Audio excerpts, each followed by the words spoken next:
السلام عليكم ورحمة الله.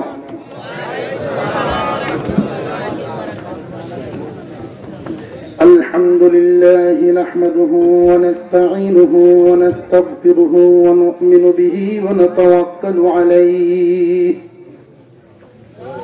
ونعوذ بالله من شرور أنفسنا ومن سيئات أعمالنا. من يهده الله فلا مضل له ومن يضلله فلا هادي له. ونشهد أن لا إله إلا الله وحده لا شريك له. ونشهد أن سيدنا وسندنا وحبيبنا وحبيب ربنا ومولانا محمدا عبده ورسوله الذي أرسل إلى الناس كافة بشيرا ونذيرا وداعيا إلى الله بإذنه وسراجا منيرا.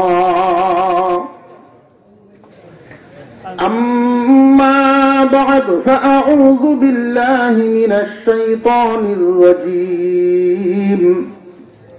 بسم الله الرحمن الرحيم.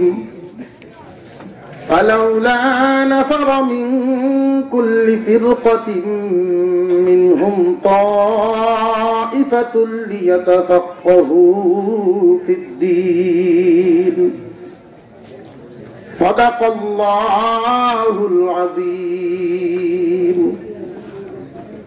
وقال رسول الله صلى الله عليه وسلم: طلب العلم فريضة على كل مسلم.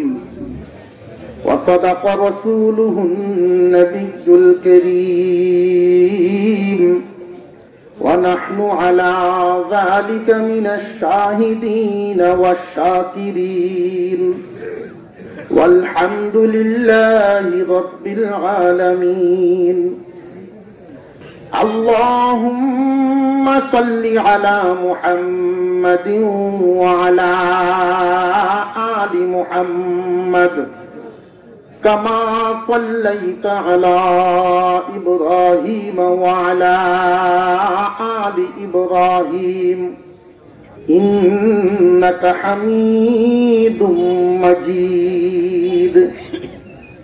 اللهم بارك على محمد وعلى آل محمد كما باركت على إبراهيم وعلى آل إبراهيم إنك حميد مجيد. بلغ العلا بكماله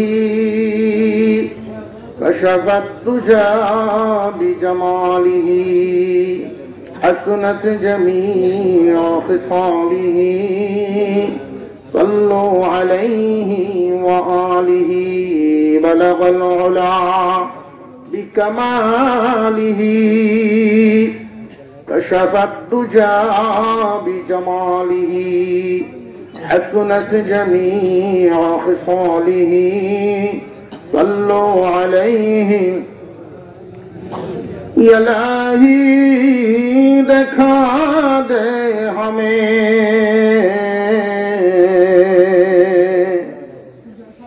दियारे Medina.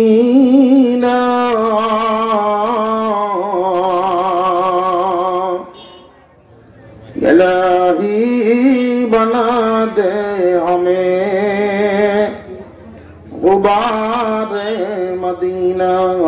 बलगल उला बिकमालिही كشف الدجى بجماله حسنت جميع خصاله صلوا عليه وآله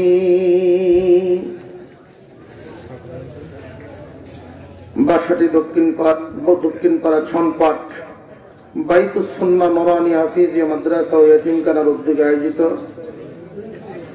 ইফতারে ফজিলত উপলক্ষে বার্ষিক ইসলামী মহাসম্মেলন আয়োজিত আজকের এই সম্মেলনের শ্রদ্ধাভাজন সভাপতি সাহেব হযরত উলামায়ে কেরাম, মুরব্বিয়ানে আযম, সর্বস্তরের মুসলমান ভাইয়েরা, পর্দার আড়াল থেকে আলোচনা শুনছেন দিনদার ইমানদার মুসলমান মা ও বোনেরা, আল্লাহ পাক রব্বুল আলামিনের দরবারে অন্তরের অন্তঃস্থল থেকে শুকর আদায় করি, যিনি অত্যন্ত দয়া করে আমাদেরকে মানুষ বানায় দুনিয়াতে পাঠাইছে। এজন্য আল্লাহর শুকর আদায় করি, আলহামদুলিল্লাহ। আল্লাহ আমাদেরকে ইচ্ছা করলে যে কোনো একটা প্রাণী বানায় পাঠাতে পারতেন, নাকি আমরা আন্দোলন করতাম যেন মানুষ হইতাম না? আল্লাহ ইচ্ছা করলে যে কোনো একটা প্রাণী বানাতে পারতেন, দয়া করে মানুষ বানাইছে। মানুষ আল্লাহর বড় প্রিয় সৃষ্টি। এই পৃথিবীতে আমরা যা কিছু দেখি বা না দেখি, সমস্ত কিছু আল্লাহ তাআলা সৃষ্টি করেছেন আল্লাহর হুকুমের মাধ্যমে। হুকুম দিয়েছেন তো হয়ে গেছে আসমান, হুকুম দিয়েছেন হয়ে গেছে সাগর, মহাসাগর, সমুদ্র। আল্লাহ হুকুম দিয়েছেন হয়ে গেছে বিশাল বিশাল পাহাড়। সমস্ত কিছু আল্লাহ পাক সৃষ্টি করেছেন হুকুমের মাধ্যমে। মানুষকে আল্লাহ হুকুম দিয়ে সৃষ্টি করেন নাই, আল্লাহ কুদরতি হাতে যত্ন করে বানাইছেন। আল্লাহ আমাদেরকে শুধু মানুষ বানান নাই, আরো নিয়ামত দিছে, আখেরি জামানার পয়গম্বরের উম্মত বানাইছে। রুহের জগতে আমরা যখন সব একসাথে ছিলাম, আদম আলাইহিস সালাম থেকে নিয়ে কিয়ামত পর্যন্ত সমস্ত রূহগুলো যখন একসাথে, আল্লাহ পাক রব্বুল আলামিন আমাদেরকে এমন ভাবে বাছাই করছেন, আমরা বাজারে গেলে যেভাবে ফল নেওয়ার সময়, তরি তরকারি নেওয়ার সময় বাচ্চা বাচ্চা লই, বাচ্চা বাচ্চা লই না, ভালোটা দেখে দেখে লই। আল্লাহ পাক সমস্ত রূহ থেকে এইভাবে বাচ্চা বাচ্চা আলাদা করছেন। ফেরেশতারা বলেন ওরা আলাদা কেন? আল্লাহ বলেন এই আলাদা রূহগুলো আমার হাবিবের উম্মত বানাবো, আমরা বাছাই করা। আল্লাহ পাক রব্বুল আলামিন বড় দয়া করে হাবিবের উম্মত বানাইছেন, ইমানদার মুমিনের ঘরে জন্ম দিয়েছেন। মহান আল্লাহ আমাদেরকে এত নিয়ামত দিচ্ছেন, মানুষ হিসেবে যে আমাদেরকে আল্লাহ দুনিয়াতে বানায় পাঠাবেন, যখন আমাদেরকে বানাইছেন, আমাদেরকে বানানোর আগেই সৃষ্টি হয়ে আমরা কোথায় থাকবো, কিভাবে থাকবো, সেই জন্যই পৃথিবীটাকে আগে আমাদের বসবাসের উপযোগী করে সৃষ্টি করতেন। আমরা যাতে খুব পরিমাণ মতো তাপমাত্রা পাই, এই জন্য উপযুক্ত জায়গায় একটা সূর্য সেট করছে। এই সূর্যটাকে এত উপরেও সেট করেন নাই পৃথিবী বরফ হয়ে যাবে, এত নিচেও নামান নাই যে তামা হয়ে যাবে। এমন একটা জায়গায় আল্লাহ পাক সেট করেছেন মানুষের জন্য খুব কল্যাণকর হয়, কারণ মানুষ আল্লাহর বড় প্রিয় সৃষ্টি। এই প্রিয় সৃষ্টি দুনিয়াতে বসবাস করবে, এই জন্য মানুষের সেবা যেন করতে পারে। আল্লাহ দুনিয়াটারে এমন ভাবে সাজাইছেন, মানুষের সেবার জন্য দুনিয়ার সব বানাইছেন। আমরা তো দেখি সবকিছু আমাদের সেবা করে না। আমরা দেখি বা না দেখি, আমি আগেই বলছি, দেখি বা না দেখি, বুঝি বা না বুঝি, সব যে সবাই বুঝবে এমন কোনো কথা নয়। গবেষণা করলে এক একজন এক এক দিকে পারদর্শী হয়ে যায়, সব দিকের জ্ঞান একজনের থাকে না। সমস্ত কিছু, সমস্ত বিষয় একমাত্র জানেন কে? আমরা যে জীব তুলি, জীব মাটির নিচে কিছু আছে না নাই? আল্লাহ পাক রব্বুল আলামিন এইটাকেও মানুষের কল্যাণের সৃষ্টি করছেন।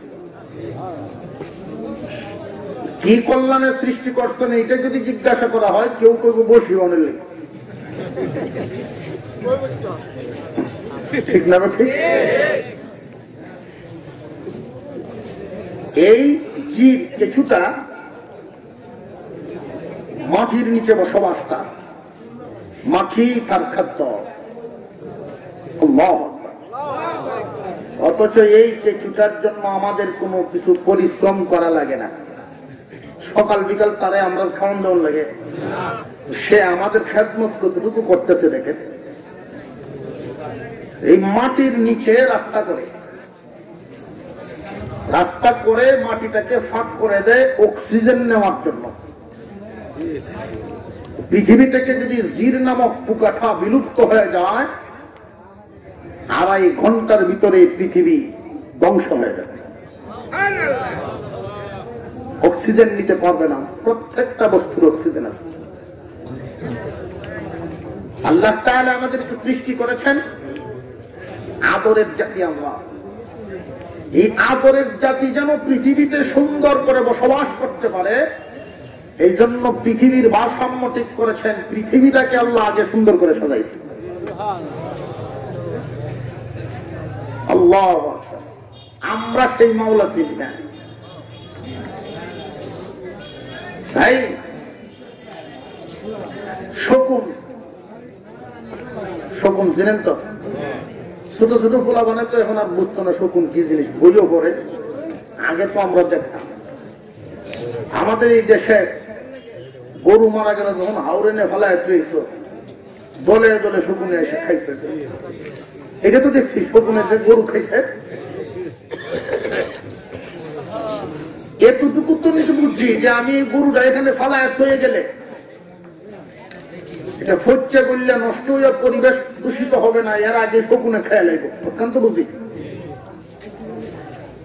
আফ্রিকার জঙ্গলের মতো বড় বড় জঙ্গল, সুন্দর বনের মতো বড় জঙ্গল, এই সমস্ত জঙ্গলের ভিতরে এমন বিষাক্ত প্রাণী আছে যেগুলোর মরার পরে পচা দুর্গন্ধটা বাতাসে মিশলে, পচা দুর্গন্ধটা যদি বাতাসে মিশে পুরা বাতাসটাই পুরা পরিবেশ নষ্ট হয়ে যাবে। মানুষ যদি সেই অক্সিজেন গ্রহণ করে, মানুষ রোগে আক্রান্ত হবে। এই জন্য আল্লাহ তাআলা শকুন নামক একটা প্রাণী সৃষ্টি করে ফেলছেন। বিষাক্ত প্রাণীগুলো যখন জঙ্গলে মারা যায়, পচে দুর্গন্ধ হওয়ার আগেই শকুনে এগুলো খেয়ে ফেলে। আমার মানুষ যেন রোগে আক্রান্ত না হয়, অক্সিজেন যেন দূষিত না হয়। সুবহানাল্লাহ। আমরা এই দুনিয়াতে বাঁচতে গিয়ে, দুনিয়াতে চলতে গিয়ে যা কিছুর প্রয়োজন, সবচেয়ে জরুরি যেগুলো না হইলেই না, আল্লাহ এগুলো ফ্রি করে দিয়েছে। পানি ছাড়া মানুষ বাদ দেয়? যদি এই পানি গোসল করার জন্য কিনন লাগতো, ওযু করার জন্য কিনন লাগতো, এমনি তো মুসল্লি সংখ্যা কম, তখন যদি নামাজের দাওয়াত দাম লাগতো, তখন গুলো পানির পয়সা দেওয়া ওযু হাত দিল, নামাজ পড়ানো যেত না। আল্লাহ তাআলা নামাজের জন্য যে ওযু ফরজ করতেন, ওযুর পদ্ধতিটা আল্লাহ দিয়েছেন পানি যে পাক পবিত্র হাসিল করা যায়। আল্লাহ যদি বলতেন যে সরিষার তেল দেয়া উজু করুন না, সরিষা তো অনেক দামি, কেরোসিনের কথা বললে তো বিপদে বললাম। আল্লাহ তাআলা এই পৃথিবীতে বসবাসের জন্য মানুষের কল্যাণী, মানুষের উপকারী সব সহজ করে দিতেন, হাতের নাগালে পাওয়া যায়। পানি যদি কিনা লাগতো, গোসলের পানি, বাথরুমের পানি, যুবক পোলাপান এরা বিয়া শাদী করেনি সময় বাপে আগে দেখলো যে কোন বউ গোসল কম করে। আমি তো কষ্ট হয়ে জমিন খামায় চলে গেলাম, বসে গোসল করাইতে করাইতে তোমার জ্বালা তুমি সব বেসবো। আল্লাহ তাআলা কত সুন্দর করে সাজাইছেন। আমরার কাছে দুনিয়াতে চলতে ফিরতে স্বর্ণের দরকার বেশি করে না লোহার দরকার বেশি করে? স্বর্ণের বলে তা কাশি, কমতি, শ্রেণী, কুদাল এগুলো কি দেওয়া না? লোহা ছাড়া কি বস্তু তৈরি করা, গাড়ি ঘোড়া যা কিছু বলেন সব কিছুর মধ্যে লোহার ব্যবহার আছে না নাই? একটা লোহা একটা কাঠের মধ্যে যদি মারণ লাগে, কাঠটারে আটকাইতে গেলে, ঘর বানতে গেলে লোহার দরকার আছে না নাই? বিল্ডিং বানাই লাগবে, বিল্ডিং বানানোর তো লোহা লাগবে। এই লোহার দাম বেশি না স্বর্ণের দাম বেশি? দুটাই তো খনিজ সম্পদ। আল্লাহ যদি লোহার দাম স্বর্ণের সমান করত, সুবহানাল্লাহ, মানুষের কত কষ্ট হইত। লোহার দাম যদি স্বর্ণের সমান হইতো তাহলে কুদাল বানাইলে, কন্টি বানাইলে কি অবস্থাটা হইলো? এই কুদাল দিয়ে আবার বাহানা সব করত, উপায় আছে? আল্লাহ আল্লাহ আসান করে দিচ্ছেন। বাজারে গিয়া যদি বলেন যে আমি 1 টন রড নিতাম, 1 টন রড নিতাম আর কি, 1 টন রড তো একজনের লাগতেই পারে, লাগতে পারে না? যদি বাজারে গিয়া টন লাগতো না, যদি কোন 1 মন স্বর্ণ নিতাম আইসি, জমিদারের বাড়ি কইয়া তো বললো।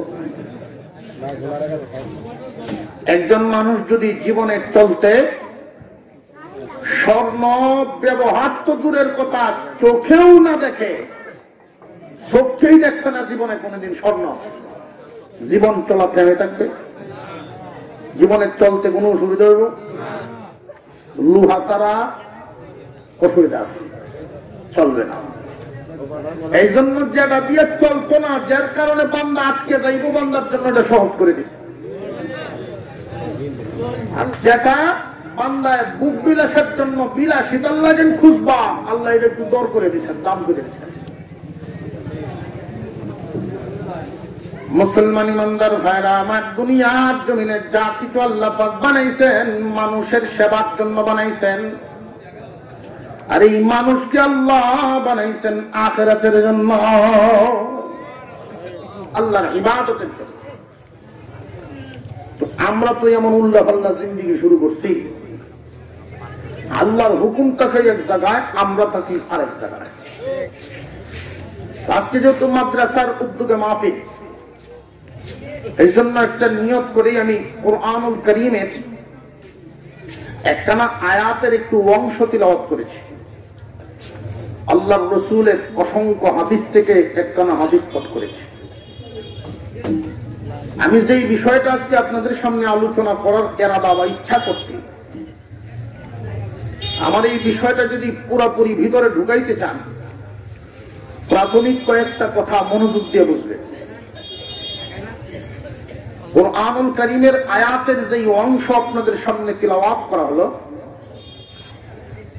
এই আয়াতে আল্লাহ পাক বলেন, হে দুনিয়ার মানুষ, ইমানদার মুমিনেরা, তোমাদের মধ্য থেকে ছোট্ট একটা দল ইলমে দ্বীন শিক্ষার জন্য ঘর থেকে বাইরে যাও। আল্লাহ কি সবাইকে হুকুম দিচ্ছেন না ছোট্ট একটা দল? এই জমিনের ইমানদার মুমিনেরা তোমাদের কল্যাণ হবে, তোমাদের উপকার হবে, তোমাদের মধ্য থেকে ছোট্ট একটা দল যেন ইলমে দ্বীন হাসিলের জন্য ঘর থেকে বের হয়।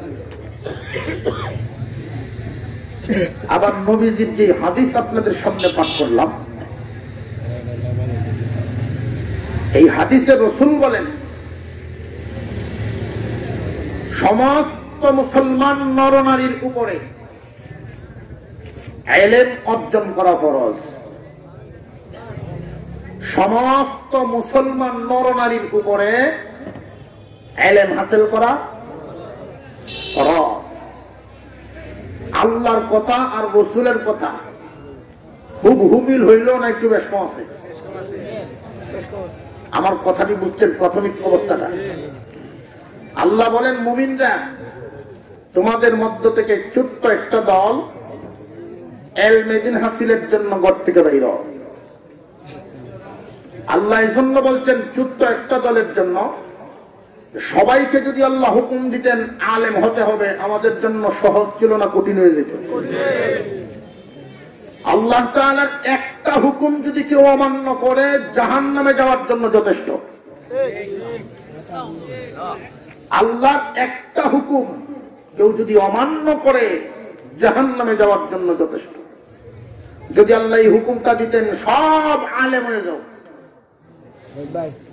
তখন আলেম না হইতে পারলে জাহান্নামে যেতে হতো। আল্লাহ এই হুকুম দেন নাই।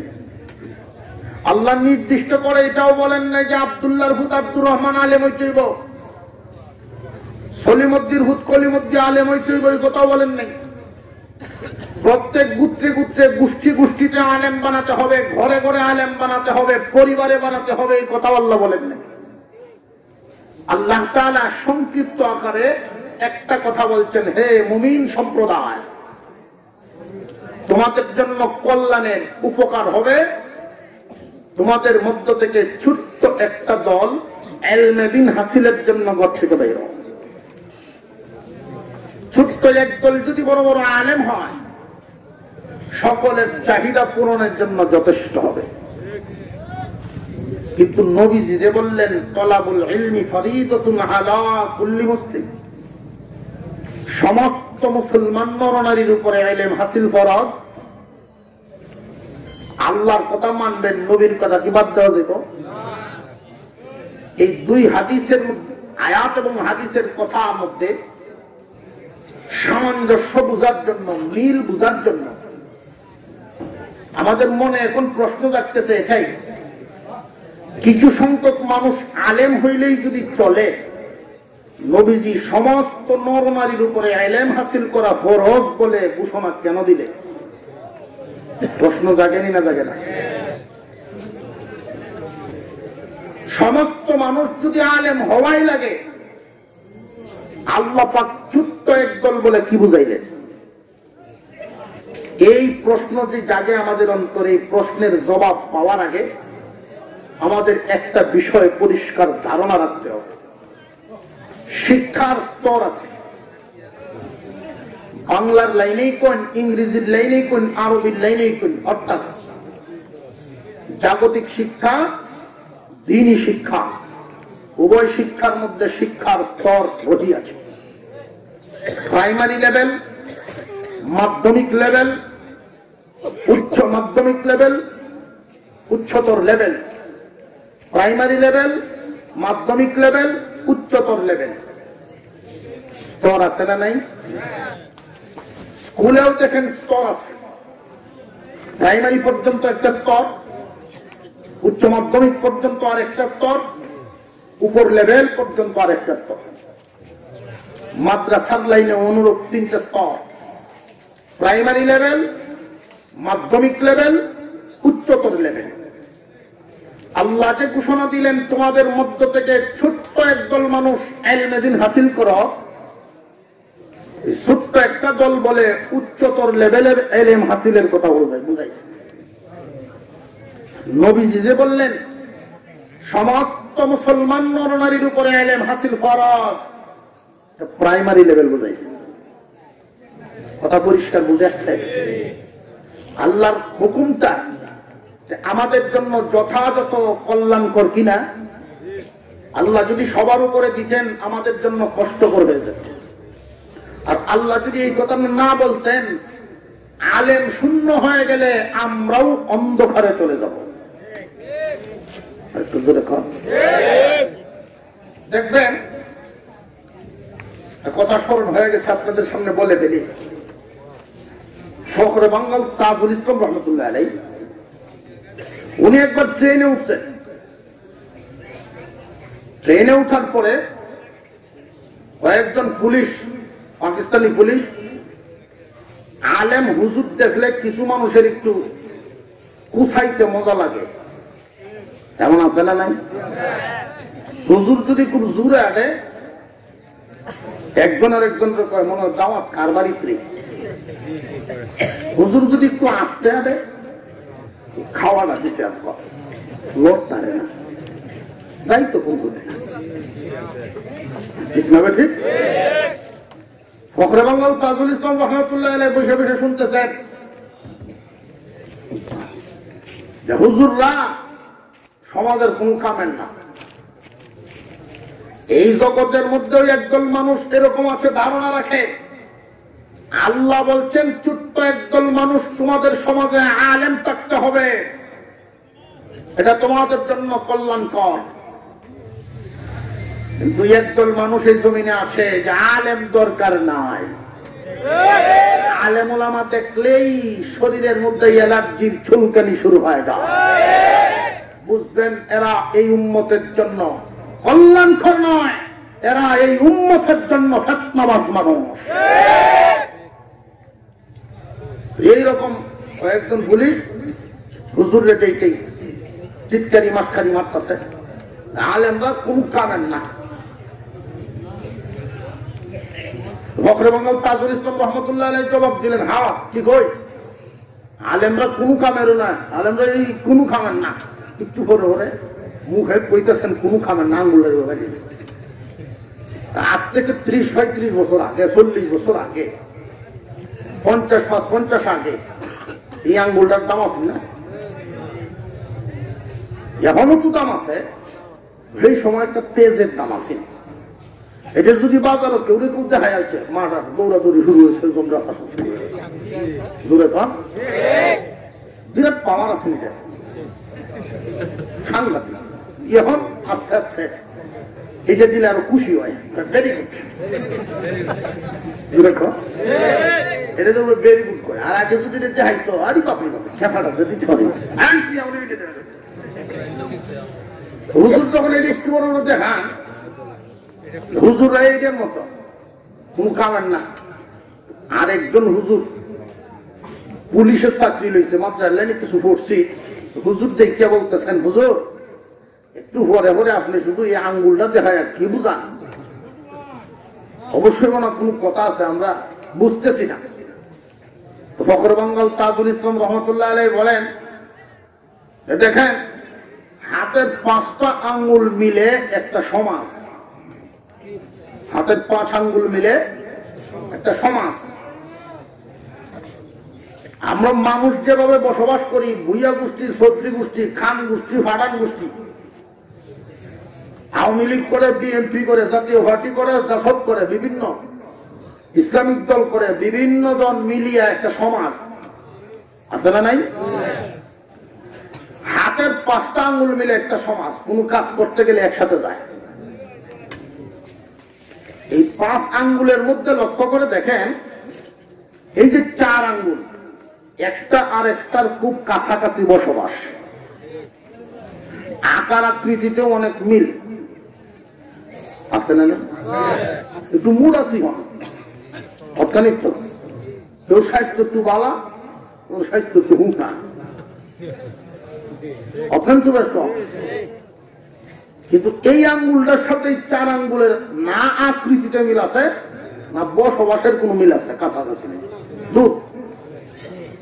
ঠিক তেমনি ভাবে এই সমাজের মধ্যে যে আলেম উলামাও একটা জাতি, এই পুরো সমাজের মধ্যে এই আঙ্গুলের 4টা এক জাত, একটা হইল আর এক জাত, দূরে বসবাস।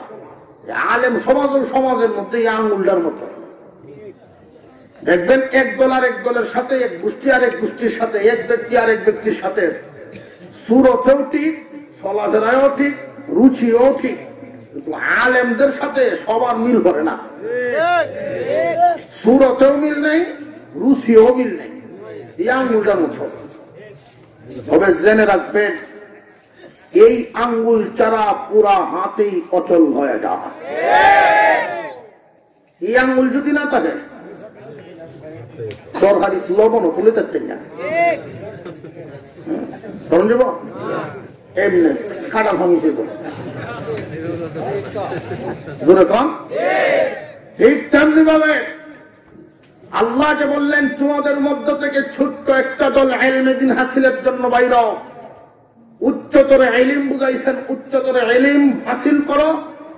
এলাকায় যদি আপনাদের এই আশপাশের 2-4টা গ্রামের মধ্যে ভিক্ষ 1-2 জন মুফতি থাকেন, সকলের চাহিদা পূরণের জন্য যথেষ্ট। যারা বলে আলেম দরকার নাই, এরা আমাদের কল্যাণ চায় না। এই দেশটাতে পশ্চিমা ইংরেজদের এজেন্ডা বাস্তবায়ন করতে চায়, বেহায়াপনা জারি রাখতে চায়। আর আলেম ওলামারা এগুলো মুসলমান সমাজ থেকে যেইভাবে জমিনের ঘাস বাছা হয়, আলেমরাও এই মেহনত করে মুমিনের সমাজ থেকে অন্যায় অবিচারকে বাছাই করতে চায়। নবীজি যে বলেন, তোমাদের সমস্ত মুসলমানদের জন্য ইলমে দ্বীন হাসিল করা ফরজ। মুসলমান শুধু পুরুষ না নারীও? যদি দেখেন আপনার পাশে কেউ বৈশাখ ঘুমাইতেছে, ভালোটা কিন্তু এখনো পারছে না, এর আগে যদি কেউ ঘুমায়, ভদ্রতার সাথে ঘুমটা ভাঙ্গায় দিবেন। ভদ্রতার সাথে এই জন্য বলছে, আস্তে করে ঠেলা দিয়ে ওনার হালত সম্পর্কে তো আপনার জানা নাই। যদি ভালো স্বপ্ন দেখছে তাই ধাক্কা মারবেন, দুশো উঠবো সাংঘাতিক। আস্তে ধীরে ভদ্রতার সাথে ঘুমটা ভাঙায় দিবেন। আর যদি কেউ আমরা মাহফিলে থইয়া বাড়ি ঘরে যায় না, আমি এলাকার মা বোনদেরকে অনুরোধ করব, দরজা খুলে দিবেন না। উড়ানে ঘুরতে চাও, ঘুরে ফিরে আবার আয়। আপনারা রাজি আছেন না? যারা যারা মাহফিলের ভিতরে বসা আছি, প্রত্যেকেই জায়গা গরম করছি। শখের জিনিস থাকতে মন চায় না, সব করে জায়গাটা গরম করলাম, গরম জায়গা ছাড়িয়ে দেওয়ার মন চাইবে না। এর ঘরে একটা ফজিলতের কথা বলি। আল্লাহর রাসূল বলেন, ইসলামিক বয়ান শোনার সময় কোরআন হাদিসের মজলিসে এক ভাই আর এক ভাইকে একটু জায়গা করে দিলে আল্লাহ পাক পরকালের জায়গা প্রশস্ত করে দিবেন। আমরা অনেক ভাইয়েরা এখানে দাঁড়ায় আছেন, ওনারা কি জায়গার অভাবেই দাঁড়াইছেন না শখে দাঁড়াইছেন বুঝতেছি না। অনেকে আছে শখেও দাঁড়ায়, শখেও দাঁড়াইতে পারে। নইলে আপনার একটু ভিতরে ইচ্ছা যদি হয় যে আমরা বয়ান দিচ্ছি, ইচ্ছা করলে মনে হয় ঢুকতে পারবেন। সাইডে যে অনেক জায়গা আছে, বাম সাইডে যে। আর যারা যারা শখে দূরে অনেক মানুষ আছে দেখবেন, এরা চা খাওয়া দেখলে মাহফিলের ঠিক ওয়াজের থেকে দুহান ফাট বেশি, আরো বাজার বড়। চা খাওয়া দেখলে মনে হয় এই গেল আব্দ। যদি খালি ওয়াজ মাহফিল শেষ হয়ে যায়, আর 1 বছর পরে সারকে ফ্রিতে আমি আর আগে দেখা সুযোগ নেই। এই জন্য চা খাওয়ার খেয়াল নেই। কোরআন এবং হাদিসের 2-4টা কথা শুনলে কত ফজিলত ভাই।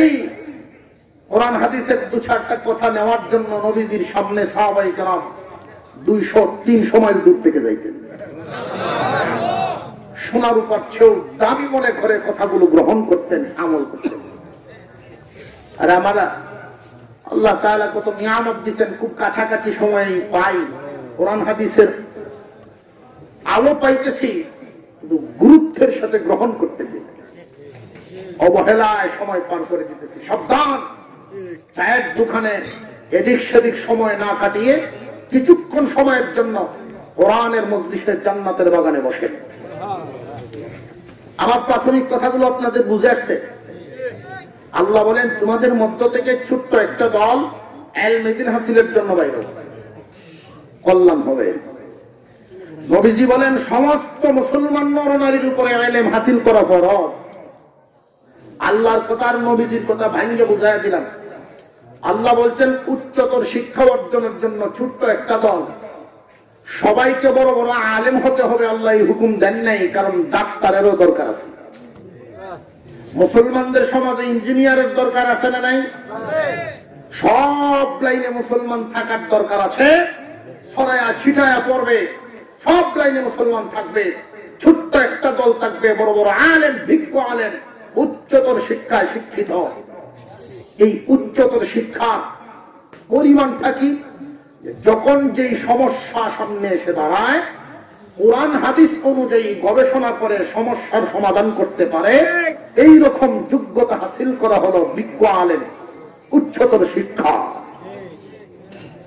এই পরিমাণ ইলম অর্জন করে নেওয়ালা 2-4 জন লোক যদি এলাকায় থাকে, সকলের সমস্যা সমাধান করা সম্ভব। কিন্তু নবীজি বলেন সবার উপরে ইলম হাসিল করা ফরজ, ছেলে হোক মেয়ে হোক, নরনারী সবার উপরে ফরজ। এটা কোন পর্যন্ত? বড় আলেম হওয়া না প্রাইমারি লেভেল? প্রাইমারি লেভেল বুঝাইছেন কেন? একজন মানুষ এই বাংলাদেশে যদি বসবাস করেন, স্কুলে গিয়ে শিখুক আর ব্যক্তিগতভাবে কারোর কাছে শিখুক, এই বাংলাদেশে চলতে গেলে অন্তত পক্ষে বাংলা রিডিং পড়া লাগে, এই পড়া যায়, এই পরিমাণ জ্ঞান তার টাকার দরকার আছে না নাই? প্রাইমারি লেভেল পর্যন্ত যদি একজন মানুষ ভালোভাবে পড়াশোনা করে, আর জীবনে পড়াশোনার সুযোগ তার হয় নাই, ডাক্তার যদি প্রেসক্রিপশন করে ঔষধ কি দিছে, এটা প্রেসক্রিপশন দেখে কিন্তু বুঝতে পারে। ঔষধ এনে ঔষধগুলো খাওয়ার হিসাব মিলায়, ঔষধগুলো মিলায় খাওয়ার মতো যোগ্যতা তার হয়ে যায়। বাংলা প্রাইমারি লেভেল পর্যন্ত যদি একজন মানুষ পড়াশোনা করে, যুগ বিহুগ পুরন বাঘ, এই পরিমাণ অঙ্ক হিসাব নিকাশ, এর ভিতরেও শিক্ষার ব্যবস্থা আছে না নাই?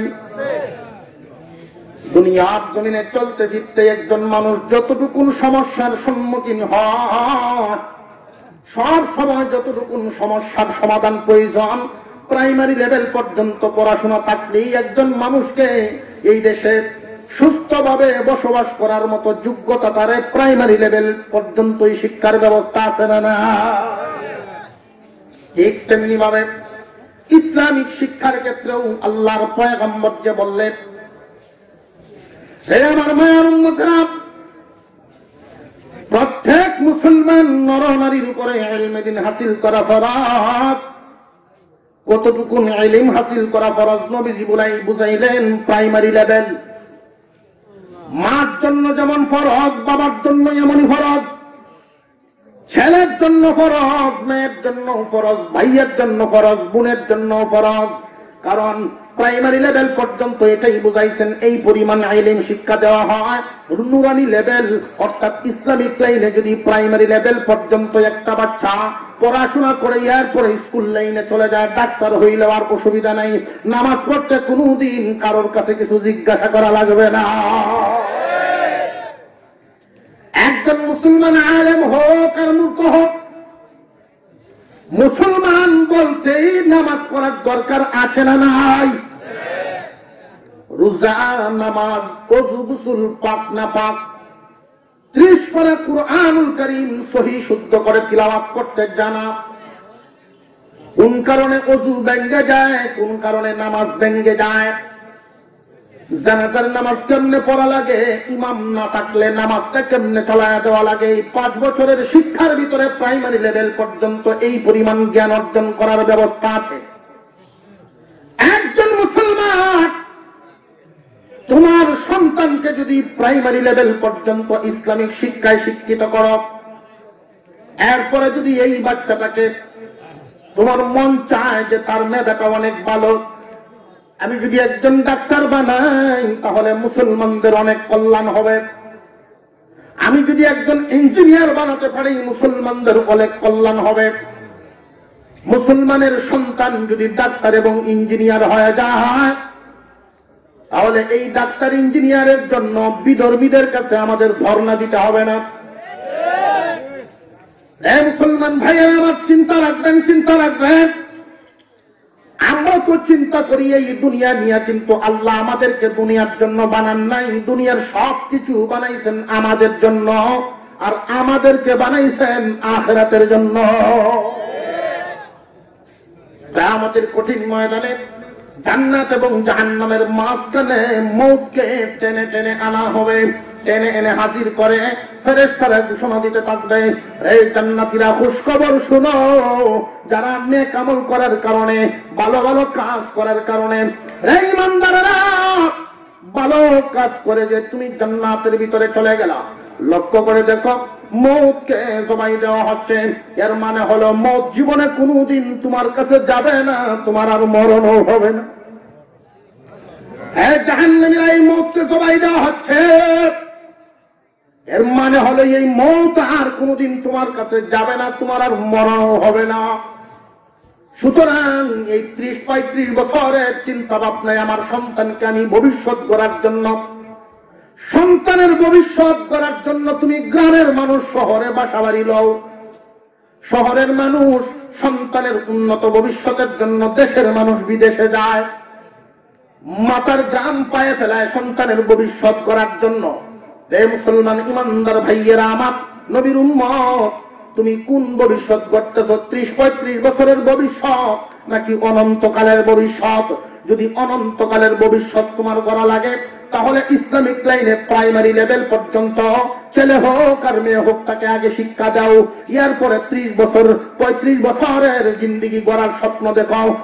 আগে লম্বাটার চিন্তা করো, এরপরে ছোটটার চিন্তা ভাবনা করবা। আগে লম্বাটার চিন্তা ভাবনা করো, যেটা অনন্তকাল আখিরাত করতে পারবে যেই শিক্ষার মাধ্যমে, ওই শিক্ষাটা আগে দাও। দুনিয়া করবে যেই শিক্ষার মাধ্যমে, এইটা তুমি পরে দাও। কিন্তু আমরা উল্টা পাল্টা চিন্তা ভাবনা করি, আগে করি দুনিয়ার চিন্তা, এরপরে করি আখিরাতের চিন্তা, যে কারণে পরে কোনটাই হয় না। শত চেষ্টার পরেও 2টা সূরা শিখতে পারে না। দেখেন না, বড় বড় শিক্ষিতরা, ডক্টর, শেষ বয়সে দাঁত দুধ করিয়ে শেষ, কখন করে শিখত, টেলিভিশন পত্রিকায় খবর দিত, তারপর যা বড় না। এতদিন পর্যন্ত মুরব্বীরা সুযোগ পাইলে সাইজ করত, যখন কোরআনের বুঝাইছে তখন শিখতাম। দাঁত নাই তা করলে পাবো না, শিখা সম্ভব। আর একটু দূরে কম, আল্লাহর রাসূল বলেন প্রাইমারি লেভেলের শিক্ষাটা আগে অর্জন করাও, তোমার ছেলে হোক আর মেয়ে হোক, তোমার উপরে ফরজ। ইউসুফ আলাইহিস সালাম আর ইয়াকুব আলাইহিস সালাম বাপ পুত এক দস্তরখানে খানা খাইতে বসছেন। বৈশা একবার জিজ্ঞাসা করলেন, আব্বা জান, আপনি আল্লাহর পয়গম্বর, আপনাকে একটা প্রশ্ন করতে চাই, যদি অনুমতি দেন। কি প্রশ্ন করবা বাবা, বলো। পিতা এবং পুত্রের মধ্যে কি পরিমাণ মহব্বত, ইতিহাস তো আপনারা জানেন। ইউসুফকে হারায়া ইয়াকুব নবী কাঁদতে কাঁদতে অন্ধ হয়ে গেছিলেন। ইউসুফ আলাইহিস সালাম একটা জামা দিয়ে দিয়েছিলেন তার ভাইদের কাছে, যে এই জামাটা আব্বার কাছে নিয়ে দিবা, মুখে চোখে মুখে এই জামাটা বুলানোর জন্য। চোখে মুখে যখন জামাটা লাগাইবেন, জামার স্পর্শে, জামার বরকতে নতুন চক্ষু হয়ে যাবে। আল্লাহ পাক জামা যখন এমন ব্যবস্থা করিয়া এমন ভাবে চোখ মুখে লাগাইলেন, ইয়াকুব আলাইহিস সালামের ওই নষ্ট হওয়া চক্ষু নিত্য নতুন হইয়াছিল। যখন বাপ পুত্র দেখা হইল, লম্বা ইতিহাস, দস্তরখানা বইয়া জিগায়, বাপ কথা একখান জিগাইতাম, কি কথা? তকদিরের উপরে কি আপনার কোন দুর্বলতা আছে নাকি বিশ্বাসের? তকদিরের বিশ্বাস কি আপনার পরিপূর্ণ আছে নাকি কোনো কমতি আছে? কেন গো বাবা, তকদিরের উপরে কি পুরোপুরি বিশ্বাস করেন না? যে হ্যাঁ করি, আমি একজন পয়গম্বর। তকদিরের উপরে বিশ্বাস করা তো এটা ঈমানের কথা। আল কদরি খায়রিহি ওয়া শাররিহি মিনাল্লাহি তাআলা, আছে না নাই? এই ইউসুফ, তকদিরের উপরে বিশ্বাস আমার থাকবে না কেন? আমি তো তকদিরের দাওয়াত দেই। আমার তো বিশ্বাস আছে এই প্রশ্ন তুমি কেন করলা, যে কেন করলাম গো আব্বা, আমাকে হারাইয়া আপনি কাঁদতে কাঁদতে চক্ষু হারায় ফেলছেন। আব্বা জান, একজন মানুষকে আল্লাহ পাক এই পৃথিবীর জমিনে পাঠাইবার আগেই তার সকল রিজিকের ফয়সালা হয়ে যায়। কি খাইবে, কোথায় থাকবে, কতটুকু শান্তি অর্জন করবে, সব ব্যবস্থা হয়ে যায়। আব্বা জান, আমাকে হারাইয়া আপনি যখন খানা খাইতেন, খানা সামনে আসলে আপনার হয়তো কান্না শুরু হয়ে যেত, ঘুমে গেলেই হয়তো আপনি কাঁদতেন, কাঁদতে কাঁদতে চক্ষু হারায় ফেলছেন। হয়তো আমি কোথায় থাকবো, কি খাবো, কেমনে বসবাস করবো, এই জন্য মনে হয় কাঁদতে কাঁদতে চক্ষু হারায় ফেলছেন।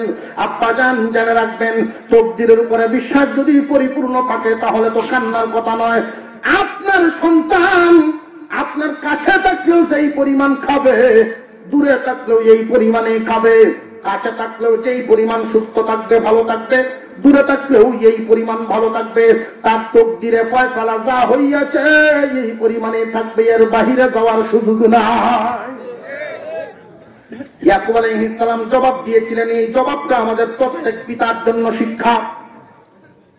এখানে আমরা যারা আছি কোন সন্তানের পিতা, সমস্ত পিতাদের জন্য এই কথাটা হলো শিক্ষা।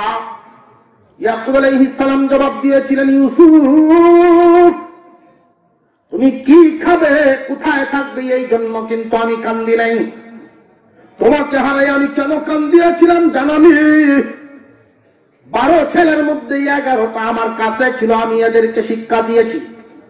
কিন্তু তোমাকে হারাই আমি পেরেশান হয়েছিলাম, আফসোস করতাম আর চিন্তা করতাম, হায়রে ইউসুফ আমার হাত ছাড়া হয়ে গেল, সে কি দিনের দাওয়াত পাইল কিনা, সে কি আল্লাহ পাইল কিনা। যদি আল্লাহর পরিচয় না পায়, ইসলাম গ্রহণ না করতে পারে, দ্বীনি শিক্ষা অর্জন করতে না পারে, তাহলে তো ইউসুফ ক্ষতিগ্রস্ত হয়ে যাবে। আমি পিতা হিসাবে সন্তানকে পরকাল শিক্ষা দেওয়া এটা আমার উপরে ফরজ। আমি যে দায়িত্ব পালন করতে পারি নাই, সেই ভয়ে আমি কাঁদতাম, তোমার সুখের ভয়ে না।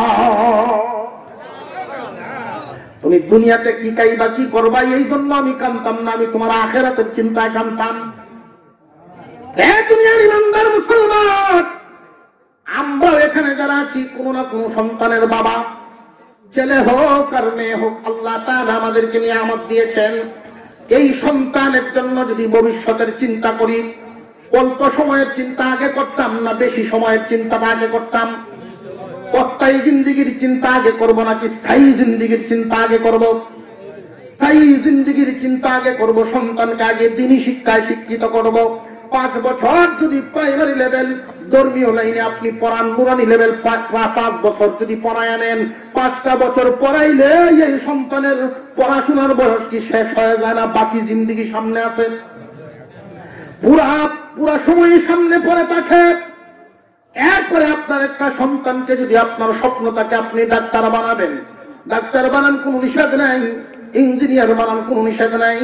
সে ডাক্তারও হবে, নামাজিও হবে, ডাক্তারও হবে, কোরআন পড়নেওয়ালাও হবে, সব লাইন ঠিক থাকবে। আর যদি আপনার সন্তানকে ভাই প্রাথমিক শিক্ষা, ধর্মীয় শিক্ষা না দিয়া যদি এই দুনিয়ার কোন স্থায়ী জিন্দিগির ভবিষ্যৎ গড়ার পেরেশানিতে লাগিয়া যান, এই দুনিয়ার বাংলাদেশের সমস্ত ডিগ্রি শেষ করালেন, বিদেশের ডিগ্রি আনলেন, কিন্তু নামাজে কেমনে দাঁড়ায় শিখলো না, আল্লাহর কালাম কেমনে পড়ে শিখলো না, ওযু কেমনে করে জানলো না, নামাজ কেন নষ্ট হয় এটা জানলো না। এই কথা যদি আমি আপনি যদি এতটুকু শিক্ষা দিতে না পারি, আপনার আমার জন্য কিন্তু কিয়ামতের দিন আল্লাহর সামনে ভাই বিপদ থাকবে। এই সন্তান নেককার না হওয়ার কারণে, বেনামাজি হওয়ার কারণে যখন জাহান্নামে যাবে, তখন এই মানুষগুলো বলতে থাকবে, আল্লাহ আমার আব্বা 1 কোটি টাকা খরচ করিয়া দুনিয়ার শিক্ষা আমারে দিছে, কিন্তু আখিরাতের শিক্ষাটুকু দেয় নাই, এই জন্য আমি নামাজ পারি নাই। আল্লাহ, আব্বাকে তুমি জাহান্নামে নিবা বা না নিবা এটা তোমার ব্যাপার, কিন্তু আমার মা বাবারে সামনে আনো, জাহান্নামে যদি আমার যাওয়া লাগে এদের উপর দিয়ে যাব। সাবধান, সাবধান, জেনে রাখবে, এটা মাদ্রাসার উদ্যোগে মাহফিল, এই জন্য এই কথাগুলো আসতেছে। আমাদের প্রত্যেকটা সন্তানকে প্রাইমারি লেভেল প্রাথমিক শিক্ষাটা মাদ্রাসায় দিতে হবে, ছেলে হোক আর মেয়ে হোক, নুরানিতে আগে পড়াতে হবে। নুরানিতে যদি 3টা বছর একটা সন্তান পড়াশোনা করে, এই 3 বছর পড়লেই কিন্তু ওযু ভঙ্গের কারণ শিক্ষা দেওয়া হয়, নামাজ ভঙ্গের কারণ শিক্ষা দেওয়া হয়, ঈমান কাকে বলে এটা শিক্ষা দেওয়া হয়, কোন কোন জায়গায় পেশাব করা যায়, কোন কোন জায়গায় করা যায় না, বাথরুমের ভিতরে কি নিয়ে যাওয়া যায়, কি নিয়ে যাওয়া যায় না, কিভাবে বাথরুমে যাওয়া লাগে, কিভাবে মসজিদে যাওয়া লাগে, এই দুনিয়াতে চলার মতো আমলের জিন্দেগি কেমনে করা লাগে, এই পরিমাণ শিক্ষা তারে দেওয়া হয়, ছেলে হোক আর মেয়ে হোক। এই জন্য প্রত্যেক মুসলমানের উপরে দরকার এই পরিমাণ শিক্ষা অর্জন করা সবার উপরে ফরজ। এই 92% মুসলমানের দেশে উচিত ছিল মুসলমানের ট্যাক্সে, এদেশের সরকার দেশ চালায়, মুসলমানদের ট্যাক্সের পয়সা যেহেতু দেশ চালায়, উচিত ছিল প্রত্যেকটা প্রাইমারি স্কুলে এমন শিক্ষার ব্যবস্থা করা, প্রাইমারি শিক্ষার পাশাপাশি ধর্মীয় শিক্ষাটার সমন্বয় যদি করা হতো, ধর্মীয় একজন আলেম রাইকা যদি প্রত্যেক মুসলমানের সন্তানের শিক্ষার ব্যবস্থা করা হতো, তাহলে আমাদের এই নুরানি মাদ্রাসাগুলো দরকার ছিল না। কিন্তু সরকারের মাথা ব্যথা নাই, বরং আফসোস আমাদের ধর্মীয় শিক্ষা সিলেবাসে, সরকারি সিলেবাসে যা ছিল এগুলো এখন সাদা শুরু হয়েছে, আগে যা ছিল এখন এগুলো একবারে বাজারও গেছে। কাপড়ের দোকানকে কয়ও নিয়ে বিয়াজ বাড়ির যায় একটা পায়জামাতেও পাঞ্জাবি গত বছর রয়েছে, পায়জামাটা নাই তোলে তো শিখে থাকা, পায়জামা তোলে তো শিখে থাকা, একটা পায়জামাতেও দিতেছি 5 খালা হবে বেড়া, মাছ বেশি হচ্ছে রে বুয়া, মা ফোনেরা সময় পাইছে না, মাছের চিন্তার তাড়াহুড়ো করে পায়জামা লয়ে আসছে বাড়ি, বাড়িতে এখন কিনছে যে আদাত লম্বা পায়জামা, যদি ভাই আদাত লম্বা হবে এটা বললে তুললে পাঞ্জাবি এসে থাকতো না। চিন্তা করতেছে আমি যদি এই পাঞ্জাবি লইয়া এইভাবে পায়জামা লইয়া বাড়ি যাই, করবো কি ব্যাপার, ফের হইতেছে ঘন ঘন ঘটনা কি, আর পায়জামা যদি নিচে সাইডে দিই আদাত লম্বা পায়জামা লইয়া আটা সম্ভব, যদিও মানে কি ফ্যান পায়জামা এমন ভাবে ফিনতে হুল দিয়ে যেতে থাকে, এরপর আদাত লম্বা রাখা তো সম্ভব না। বিবি সপ্তাহে বলতে আমার এই পায়জামাটা আদাত লম্বা হয়, একটু কাটিয়ে সমান করে সিলাই দিস, আমি আলু লয়ে যেতেছি, আলো তো আয়া খাওয়া দাওয়া করিয়া বিবি সাহেব মেয়েটাকে ডাক দিছে, মারে শোনায় আমার শরীরে করতে ভালো লাগতেছে না, তোর আব্বা বলছে পায়জামাটা নাকি লম্বা হয়ে আদাত নাকিয়া কাটিয়ে একটু সিলাই দিস, নইলে তোর বাপ যে রাজি মানুষ ছিল লড়বো। মেয়ে করছে কি তার বাদির অর্ডার দিচ্ছে, পড়াশোনার চাপ আছে আমার, পায়জামাটা আদাত ছিলাই তুলছে, আব্বা নাকি আপনারা যাবো, যেই শুনছে তার বাপের বাড়ি যাবো, শ্বশুর যাইব তার বাপের বাড়ি, বৌমায় করছে সাথে সাথে গিয়ে কাম বানাইছে, আদাত কাটিয়ে সেলাই করে দিয়েছে সুন্দর করে, মনোযোগের সাথে সিলাইছে। মেয়েটা চিন্তা করতেছে বাবি করলো কিনা, আর আম্মা আমার অর্ডার দিল চিল্লা পাল্লা করবো, মেয়েও আর বাবিরে না জিগায় হ্যাঁ যে আদাত করছে, কাটিয়া সিলাইছে সুন্দর করে। বুড়ি কতক্ষণ করে গড়িয়ে উঠছিস না তুমি চেয়ার, চিন্তা করতেছে রে আমার বুড়ার যে চরিত্র বুঝে জানে না, বুড়ের চরিত্রটা বাড়ির আইতে থাকে আর চিল্লাইতে থাকে, এক জাতের মানুষই আছে, একটু উল্টা পাল্টা হইলে দেখবেন আলের গলা ঘুরে উঠে, থেকে আরো আদাত কাটিয়া, আচ্ছা আদাত করে 3 জনের কাছে দেরাত নাই, একটা পায়জামা ওয়াই কয়া ওরা গোসল করে আয়া হইলা পাঞ্জাবিটা মিলছে, হইলা সঙ্গে পায়জামা নিতে হবে, হইলা হইলা যদি হুসা কাটা কিনতে দেখবেন খুব প্যাসেল লাগে, দেখলেই বুঝন যায় যে হইলা মিলছে, হইলা পাঞ্জাবি কিনতে এরপরে পায়জামা যখন লইছে টানতাছে ফিরিটিতে আন্ডার ফেলে গেছে, ফিরি মতো গাড়ি হইল তো কাঁপতে কাটতে কাটতে ছাড়তে ছাড়তে আমরা এই অবস্থা হয়েছে। ইসলামের বিধিবিধান যদি জেনারেল লাইনে স্কুল লাইনে আপনার সন্তানকে পড়ান, আপনি বাংলাদেশের পড়াইতে পারবেন, নামাজ শিখতে পারবে না। কোন জায়গায় নাই, সিলেবাসে রাখা হয় নাই। তো আমাদের মুসলমানি শিকার দরকার আছে না নাই? আর একটু জোরে কম। মুসলমানি শিকার দরকার আছে না নাই? এই জন্য ভাই নিজেদের পয়সা দিয়া, নিজেদের জায়গা দিয়া, নিজেদের শ্রম দিয়া এই মাদ্রাসাগুলো জায়গায় জায়গায় আমাদের টিকায় রাখা দরকার। এটা কি আমাদের ব্যক্তিগত দুনিয়ার কোন লাভের জন্য, না আমাদের আখিরাত ঠিক করার জন্য? আখিরাত ঠিক করার জন্য, আমাদের সন্তানাদির উত্তম ভবিষ্যৎ, উত্তম কোনটা স্থায়ী ভবিষ্যৎ ঠিক করার ঠিকানা হইলে এগুলো।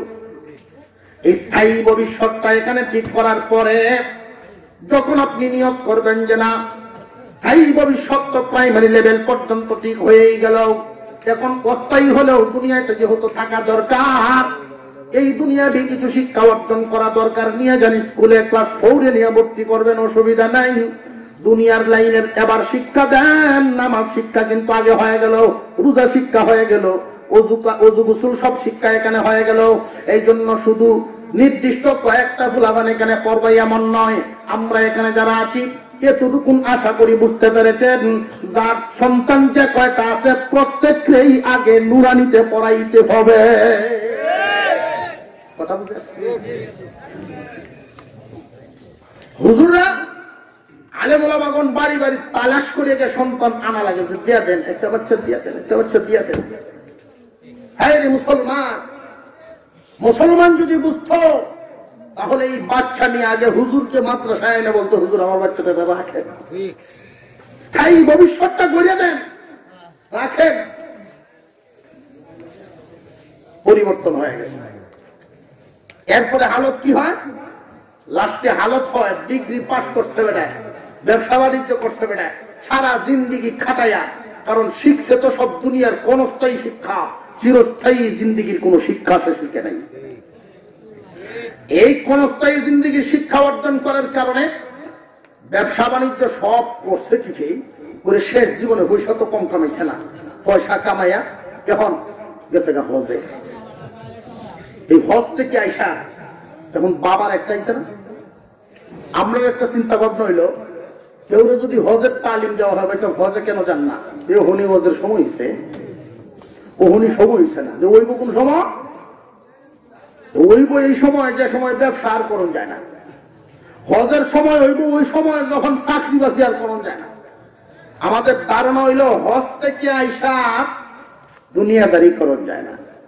অনেকেই গপ করে হজ থেকে আইসা আর খেতে রাইল নামছি না। বোঝা যায় যে কি বুজুর্গ বুঝতে আল্লাহ কি নিষেধ করতে হজ থেকে আইসা তুমি। এটা হইল মতলব বাজের কথা। কিরকম মতলব বাজ? হজ করলে জিন্দিগির গুণা যেহেতু মাফ হয়ে যায় শুনছি, যা কামানির আগে গুণা কামাইয়া লাঠিটা টাইট করে বান্ধিয়া পরে মক্কা শরীফকে হেন তুই আয়া চেষ্টা করতাম না। এরপরে খালি বই বই ওজনে কম দিয়া, হজের আগে যেমন গুণা, হজ করে আইসাও যদি ওজনে কম দেয় এমনই তো গুণা। এই দুনিয়ার জমিনের প্রত্যেকটা কাজে আপনি করতে পারবেন যদি আপনার নীতি বা ভিতর নিয়ত যদি সব ঠিক থাকে। আর যদি আপনার নিজের মধ্যে ব্যক্তিগতা থাকে, হজ করার আগেও বেজাল, পরেও বেজাল। হজ করে আইসেন, এখন হজ করে যখন ভিতরে আসছে মুসলমান ভাইরা, আপনার কোন অসুবিধা হইতেছে? আর কয়েক মিনিট হজ করে আইসা হাজি সাহেব যখন, আমরা আবার এই ধারণা আছে কেউ যদি হজ করে আইয়ে মনে করি যে মক্কা মদিনার মাটি ফাইদি আইছে, মোটামুটি মৌলানা হইয়া আইছে। হাজি সাহেবের কাছে কেমন মশলা দিকা, হাজি সাহেব এই কাজটা আমি কিভাবে করতাম? তখন হাজি সাহেব চিন্তা করে আমার কাছে জিগাইল, আমি যদি এখন কিছু করতাম নাই পারি একদম, তো গিয়ে হজটা করবো, কিচ্ছু করতে পারবো না। এই বেটা বড় গলা ফলা দেবেন একটা কইয়া নাই। গ্রামের মসজিদ, হাজি সাহেব মানুষ মসজিদে গেছে, ইমাম সাহেব নেই। ওটা তো রুমাল আছে, পাঞ্জাবি আছে, জুব্বা আছে, হুসার জল এসে মুসল্লিরা করতেছে ইমাম সাহেব যখন নাই, নামাজ কাল হিসেবে পড়াম, মোটামুটি একটা ঠেলাঠেলি শুরু হয়েছে, মাস্টার তুমি যাও, পারে না হাজি সাহেব যদি অবশেষে ঠেলে টুলে নেয় হাজি সাহেবের উঠে বসে। হাজি সাহেব কয়েন কিসব কষ্ট, এই গজব আমার উঠে গেলে হাজি তো জানে না কিছু। এই লোকটা যদি প্রাইমারি লেভেল পর্যন্ত পড়া থাকতো, ভয় ছিল ভিতরে? অসুবিধা আছে? নুরানি লেভেল, নুরানি কমপ্লিট করে যদি একটা বাচ্চা হিসকানে যাওয়ার লাগতো, স্কুলে যাও, অসুবিধা নেই। আমি কিন্তু সবাইকে ঘরে ঘরে আলেম বানানোর কথা বলতেছি না। আমি কেন বলবো? আল্লাহ তো বলেন নাই। আল্লাহ বলছে, আল্লাহ পাকেই কথা বলেন নাই যে প্রত্যেকে আলেম হয়ে যাও, আল্লাহ কথা বলেন। আল্লাহ বলছেন ছোট্ট একটা দল আলেম। কিন্তু নবীজির কথা হলো সমস্ত ঘরে ঘরে প্রাইমারি লেভেল পর্যন্ত শিক্ষিত যেন থাকে। কারণ তুমি নামাজ পড়বা, তোমার নামাজ তুমি পড়বা। ওযু কেমনে করা লাগে সন্তানের জানা যেমন জরুরি, বাবায় তেমন জানা জরুরি। বাপের ওযু বাপে করবো, সুতের ওযু সুতে করবো। এই জন্য প্রাইমারি প্রাথমিক শিক্ষাটা সবার জন্য করো। হাজি সাহেবের প্রাথমিক শিক্ষা নাই, কোন স্থায়ী জিন্দিগির শিক্ষা ঠিক মতো দাঁড়ে অর্জন করছেন, এটা তো কাম হয় না। পরকাল ঠিক করার জন্য নামাজ পড়া কি এটা দুনিয়ার কাজ না আখিরাতের? যখন তো ঠেলাঠেলি শুরু হয়েছে, হাজি সাহেব আপনার রিফর্ম লাগবে, আপনি মক্কা মদিনার মাটি হয়ে গেছে। কইলে কি তুমি বিদ্যুৎ করছি, মক্কা মদিনার মাটি তো পারছি। পরে চিন্তা করলো,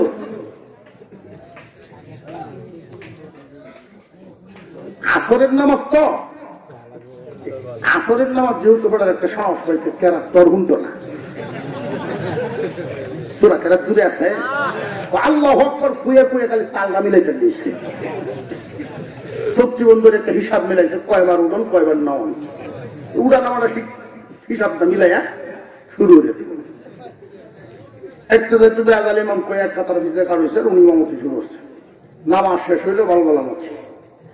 কিন্তু একটা বিষয় হলো, নামাজের মাঝখানে নামাজ শেষ হওয়ার আগে উনি সেজদায় সাহু দিচ্ছে, সৌ সেজদাতে শেষ করছে। সৌ সেজদাতে দিল, সবাই তো আর সমান না, কিছু মানুষ আছে না, উঠা বসা তো সত্যি করলো। দেখলাম কোন ভুল তো হয়েছে কোন জায়গা, আপনি সৌ সেজদাটা কেড়ে দিলে, এটা বহুত বুঝতা না, মাত্র এটা তুমি বুঝতা না। একসাথে জীবন না কাটাইলাম, আপনি ব্যবসায়ী আর আমি মাস্টরি উঠছি, সপ্তাহ একটু ফেটার কথা একজন একজন কইছি, কোন এইটা কম যেত না, না কম না, বেটাও সারে না, তেরা মানুষ আছে, বেটাও কয় না, অবশ্যই কইও না। নামাজের ভিতরে আমার উজু ছুটিয়েছে,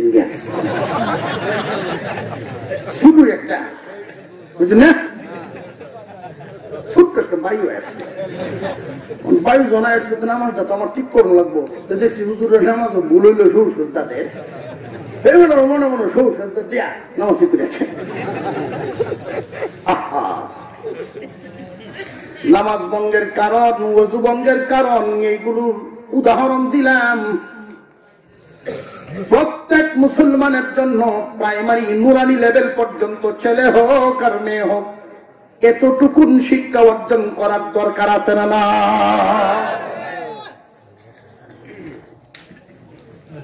আমরা এখানে যারা আছি, আল্লাহ তাআলা আমাদের প্রত্যেককেই তো সন্তান জীবন দান করছেন, যাদেরকে দান করছেন প্রত্যেকেই ওয়াদা বা নিয়ত করে ফেলেন, এখনই ইনশাআল্লাহ আমার বাচ্চার দীর্ঘস্থায়ী অনন্তকালের ভবিষ্যৎ ঠিক করার চিন্তা আগে করব, অস্থায়ী ভবিষ্যৎ চিন্তার পরে করব। অনস্থায়ী সময়ের ভবিষ্যৎ ঠিক করার চিন্তা পরে করব, চিরস্থায়ী ভবিষ্যৎ ঠিক করার চিন্তা আগে করব। কথা বুঝতে আসছে? আমরা যখন মধ্যে এক করি, আপনার একটু নড়াচড়া হইতেছে, দপুরে কয়েক মিনিট একটু জিকির করি, লা ইলাহা, জোরে সুরে জোরে সুরে নড়াচড়া,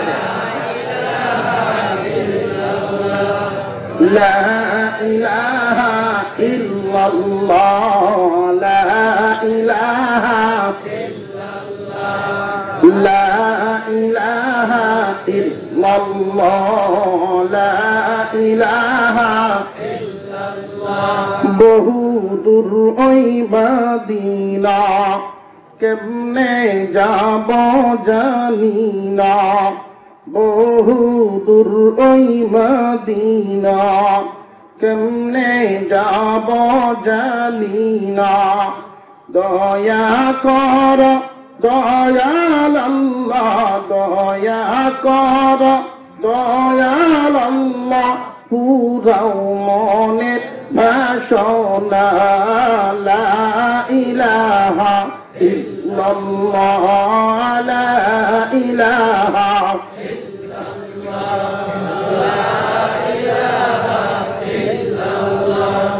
লা ইলাহা ইল্লাল্লাহ মুহাম্মাদুর রাসূলুল্লাহ।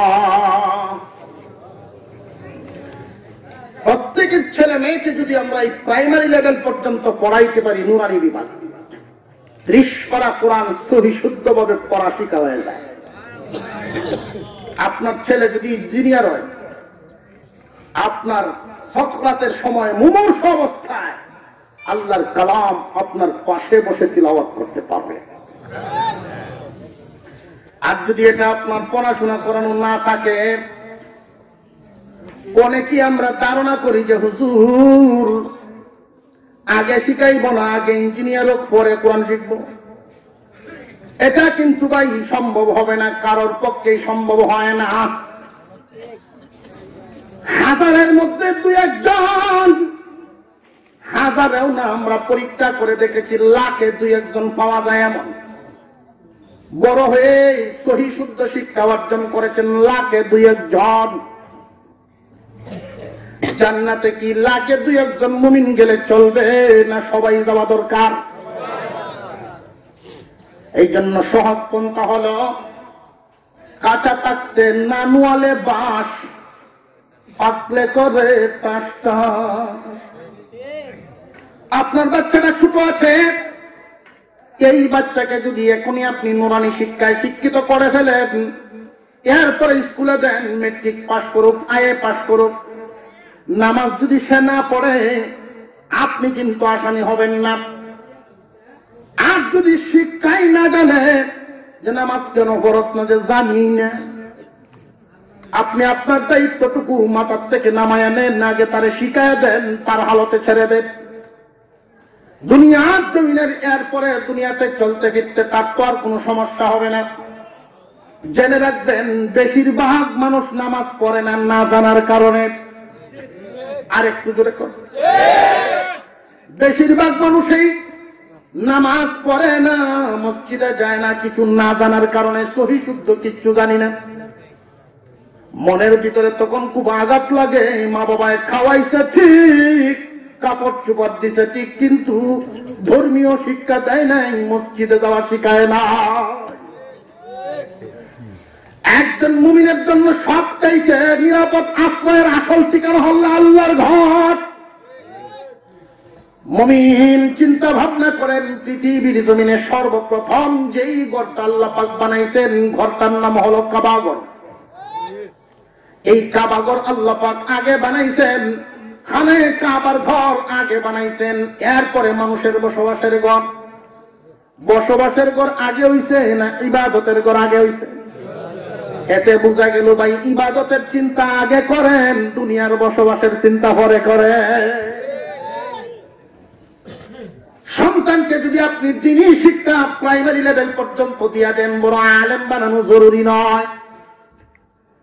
কিছু সংখ্যক মানুষ যদি বড় বড় আলেম হন, আলেমদের মর্যাদা কি পরিমাণ, যদি একদল ছোট্ট একদল আলেম হয়ে যায় তাদের মর্যাদা কি পরিমাণ সেটা অন্য সময় বলবো।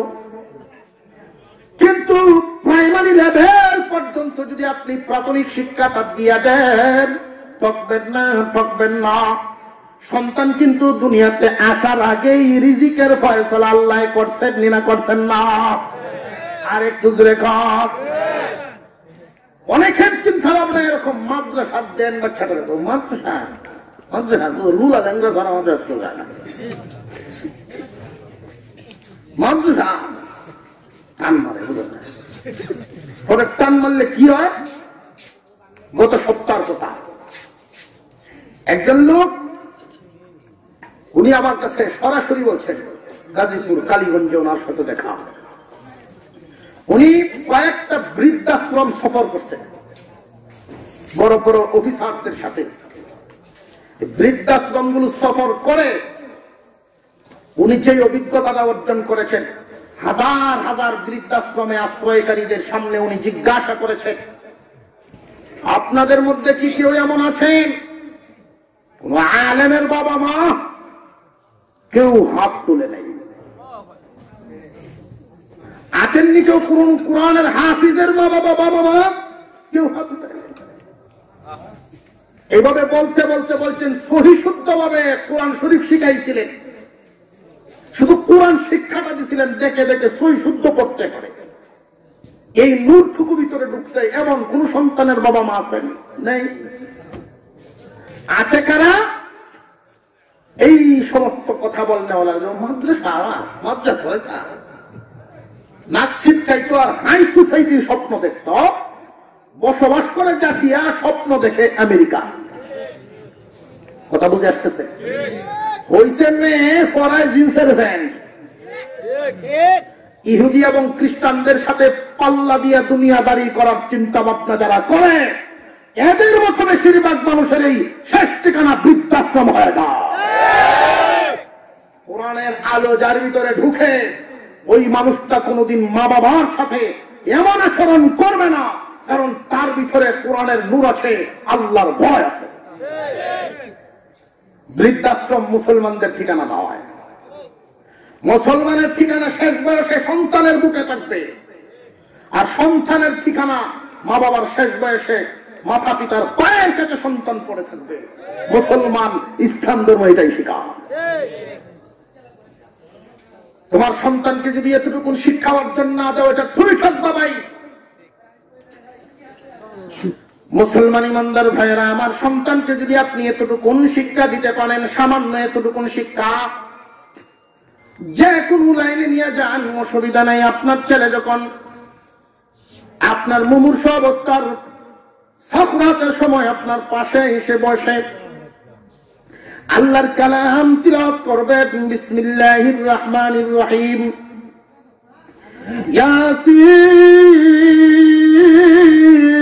ইয়াসিন ওয়াল কুরআনিল হাকীম ইন্নাকা লামিনাল মুরসালিন।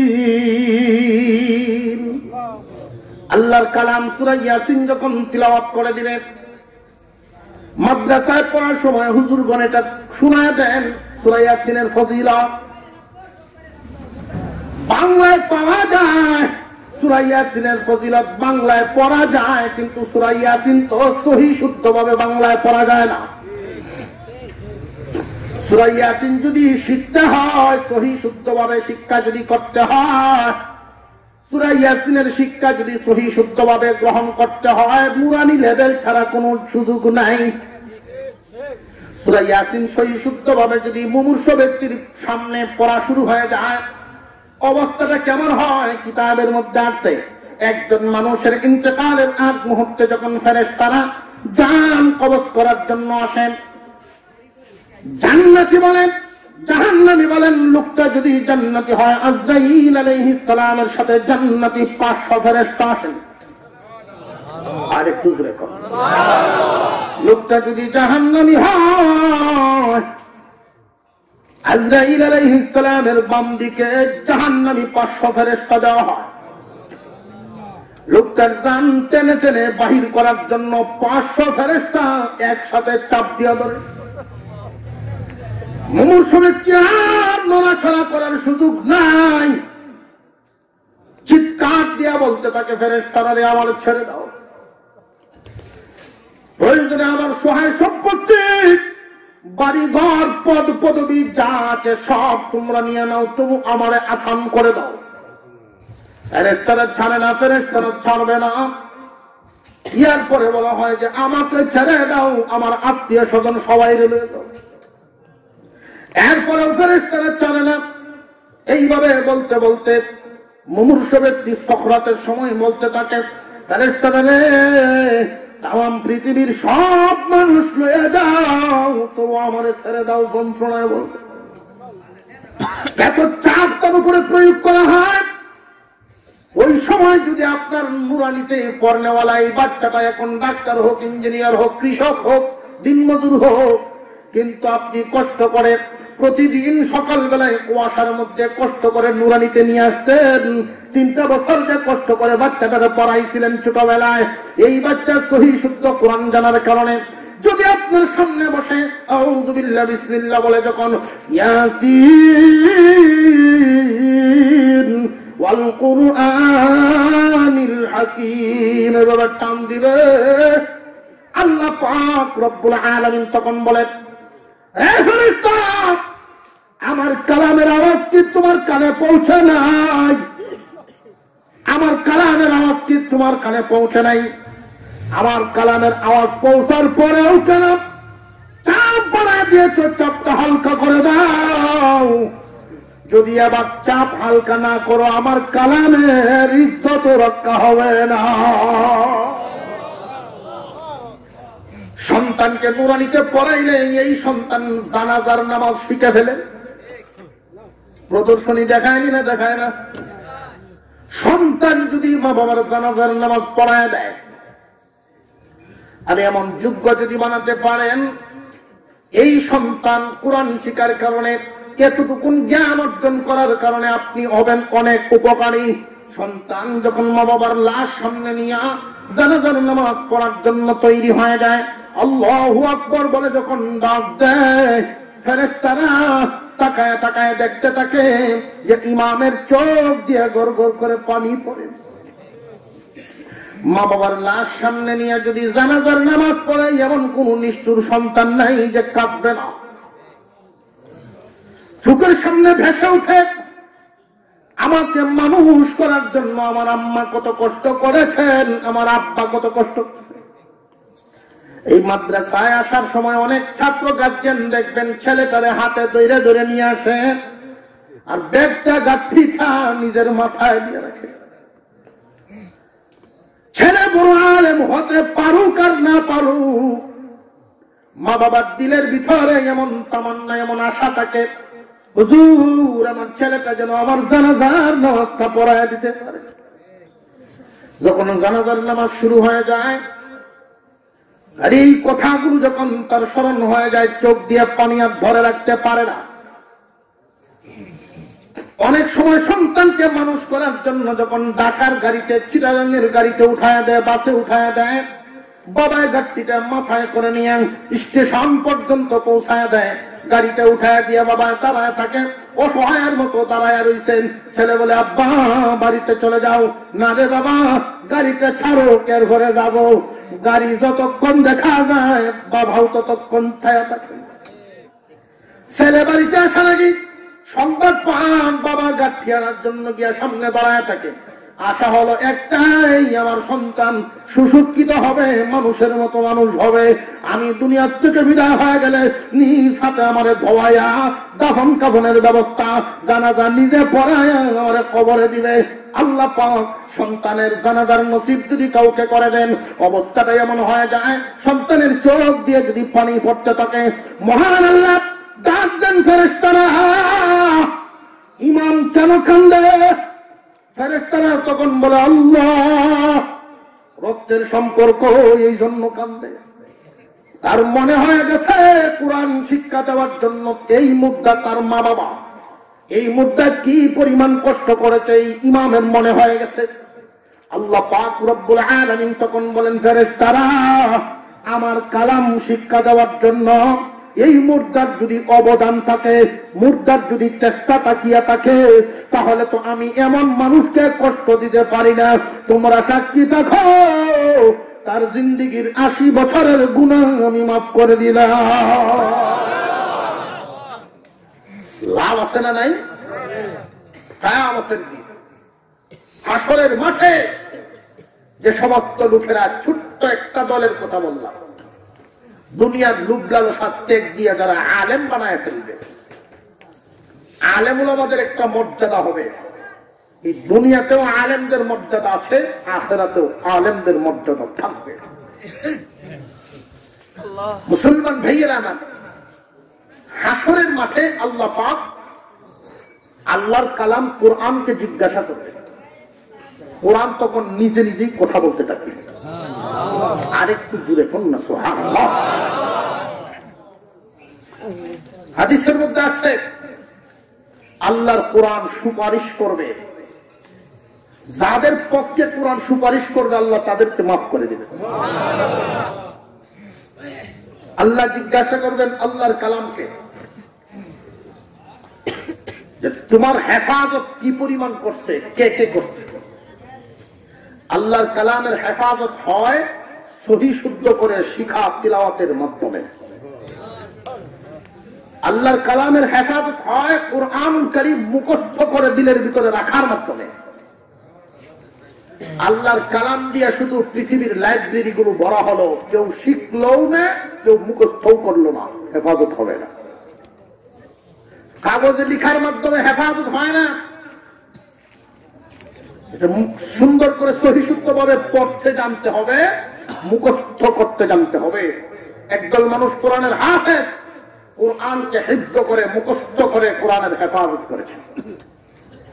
একদল মানুষ বড় বড় আলেম, কোরআনের অর্থ জেনে, তাফসীর জেনে, ব্যাখ্যা জেনে তারা এমন ভাবে কোরআনের হেফাজত করেছেন, দুনিয়াতে কোরআনের একটা হরফ কেউ যদি পরিবর্তন করতে চায় এই পৃথিবীর জমিনে সম্ভব হবে না। হাজার হাজার উলামায়ে কেরাম অথন্দ্র প্রহরীর মতো দাঁড়ায় আছে, ভুল করে যাওয়ার কোন সুযোগ নেই। হাফেজ কোরআনদের সিনার ভিতরে কোরআন হেফাজত করে আছে। তারাবির নামাজের মধ্যে দেখবেন একজন হাফেজ যদি একটা জবরেও ভুল করে পিছন থেকে লুকমা শুরু হয়ে যায়, হেফাজত করেছে। অবশেষে একজন মানুষ কোরআন শরীফ শুধু দেখে দেখে পড়তে জানে সহিশুদ্ধ ভাবে, সেও এক ধরনের হেফাজতকারী। কিয়ামতের কঠিন ময়দানে আল্লাহ পাক রব্বুল আলামিন জিজ্ঞাসা করবেন, আল্লাহর কালাম কুরআনুল কারীমের হাফেজ যারা হবে, এই হাফেজ কোরআনদের দিলের ভিতরে আল্লাহর কালাম হেফাজত আছে না নাই? আছে না বুঝতে সন্দেহ শুধু। এক হিন্দু বেটায় গান হচ্ছে, কোরআন মুছে দেওয়া পৃথিবীর থেকে কারোর ক্ষমতা নাই। হিন্দু লোকে কোরআন মুছার ক্ষমতা কারণ নাই। কি বিশ্বাস? নকুল কুমার বিশ্বাস নাই। উনি বলছে খুব সুন্দর কথাগুলি, সে সুন্দর ছন্দ আকারে মিলাইছে। তাম পৃথিবীর লাইব্রেরি গুলো যদি পুড়ে যেতে পারে তো কোরআন মুছার ক্ষমতা কারণ হবে না। কারণ হাজার হাজার লক্ষ লক্ষ সিনার ভিতরে আল্লাহর কালাম রক্ষিত অবস্থায় হেফাজত করা। কোরআন মুখস্থ করে একদল হেফাজত করেছেন। যারা কোরআনের হেফাজত করেছেন কিয়ামতের দিনে এদের মর্যাদা হবে, এদের মা বাবার মর্যাদা হবে। আল্লাহর কালামের হেফাজতের কাজে লাগাইছো তোমার ছেলে, দুইটা টুপি মা বাবার মাথার মধ্যে দুইজনের মাথায় পরায় দেওয়া হবে, যেই টুপিগুলো সূর্যের আলোর চাইতেও সুন্দর আলোকিত হবে। যিনি হেফাজত করেছেন হাফেজের মর্যাদা করতে হবে। আল্লাহ আল্লাহর কালামকে আল্লাহ পাক রব্বুল আলামিন জিজ্ঞাসা করবেন, রে কালাম তোমার হেফাজতের কাজ, তোমার হেফাজত কে কে করলো? আল্লাহ আমার হেফাজতের কাজের মধ্যে অনেকেই অংশগ্রহণ করিয়াছে। আল্লাহর কালাম তখন বলতে থাকবেন, একদল মানুষ কোরআন মুখস্থ করে হেফাজত করিয়াছে, কিন্তু এই কোরআন মুখস্থ করতে গিয়া তার মুখস্থ করার পিছনে অনেকের অবদান আছে। এই অবদান কি? এই অবদান হইল বাইতুস সুন্নাহ নুরানিয়া হাফিজিয়া মাদ্রাসা, এখানে হলো বাসাটি। এই বাসাটি চনপাট মাদ্রাসা করতে গিয়া জমির দরকার হয়েছে না হয়েছে না? আল্লাহর কালাম বলতে থাকবে আল্লাহ নিজের রেখে যাওয়া বাপ দাদার সম্পত্তি, নিজের কষ্টের পয়সার উপার্জিত সম্পত্তি, নিজের লোকলাল সাত্যাগ দিয়া আমার হেফাজত করা হবে, আমার তিলাওয়াত করা হবে। এইরকম একজন হেফাজতের ঘর বানাইবার জন্য মাদ্রাসার জন্য এই জমিটুকু দান করে দিছে। সুতরাং এই লোকগুলো আমার হেফাজতের কাজের মধ্যে শামিল। চনপাট এলাকার একদল মানুষ নিজেরা পরিশ্রম করে উপার্জন করে টাকা পয়সা দিয়ে ঘর বান্দার ব্যবস্থা করে দিতে, এই কোরআনের হেফাজতকারী মেহমানগণ যাতে সুন্দরভাবে থাকতে পারে এদের জন্য থাকা সুন্দর পরিবেশের ব্যবস্থা করিয়াছে। এদেরকেও তুমি মাফ করে দিবা আল্লাহ। আর একদল মানুষ আছে রক্তের কোনো সম্পর্ক নাই, আত্মীয়তার কোনো সম্পর্ক নাই, রক্তের কোনো সম্পর্ক নাই, আত্মীয়তার কোনো সম্পর্ক নাই। এরপরেও এই কোরআনের হেফাজত আল্লাহর কালাম বলতে থাকবে আমার হেফাজতের খাতিরে ছাত্র লজিং রাইকা আমার হেফাজতের সহযোগিতা করত। ছাত্রকে খানা খাওয়ায় নিজের সন্তানটা বিছানায় পরে কান্দে, কুলে উঠায় দেয় না মহিলা, আগে মাদ্রাসার বাচ্চাটার খানা খাওয়ায়। আল্লাহ কিয়ামতের কঠিন ময়দানে কুরআনুল কারীম ওই সমস্ত মহিলা ওই সমস্ত বাড়িওয়ালাদের জন্য সুপারিশ করতে থাকবে আল্লাহ আমার হেফাজত যারা করেছেন তাদের সেবার জন্য, তাদের খানা পিনা করাইবার জন্য একদল মানুষ কত মেহমানদারি করছে গো মাওলা, আল্লাহ এদের যদি কোনো ভুল থাকেও আল্লাহ মাফ করে দাও। আল্লাহ পাক রব্বুল আলামিন বলবেন ভুল তো অনেক বেশি, ভুলের বোঝা অনেক বড়। আল্লাহর কালাম বলবেন আমিও তো বড়, আমি তোমার কালাম, তোমার কাছে সুপারিশ করতেছি তুমি এদেরকে মাফ করে দাও। যদি মাফ না করো আমি যে তোমার কালাম তুমি অস্বীকার করো, আল্লাহ কি অস্বীকার করবে? আল্লাহর কালাম কুরআনুল কারীম এমন শক্ত দাবি বসায়া দিবে, আল্লাহ বলবেন যাও ইখলাসের সাথে আমাকে খুশি করার জন্য যারা জায়গা দিয়া শ্রম দিয়া জায়গা দিয়া শ্রম দিয়া অর্থ দিয়া লজিং রাইকা ছাত্র দিয়া উত্তম পরামর্শ দিয়া অর্থাৎ যে কোনো ভাবে মাদ্রাসার সাথে সম্পর্ক রাখিয়েছে কোরআনের হেফাজতের সাথে, আমি আল্লাহ দয়া করে সবাইকেই মাফ করে দিলাম। কোরআনের হেফাজতকারীদের সাথে আমরা থাকতে রাজি আছি ইনশাআল্লাহ।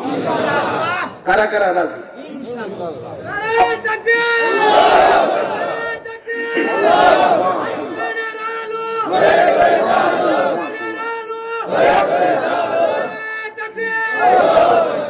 আল্লাহ পাক রব্বুল আলামিন কিয়ামতের দিন যেন আমাদের সকলকে কোরআনের সুপারিশ নসিব করে দেন, বলুন আমিন।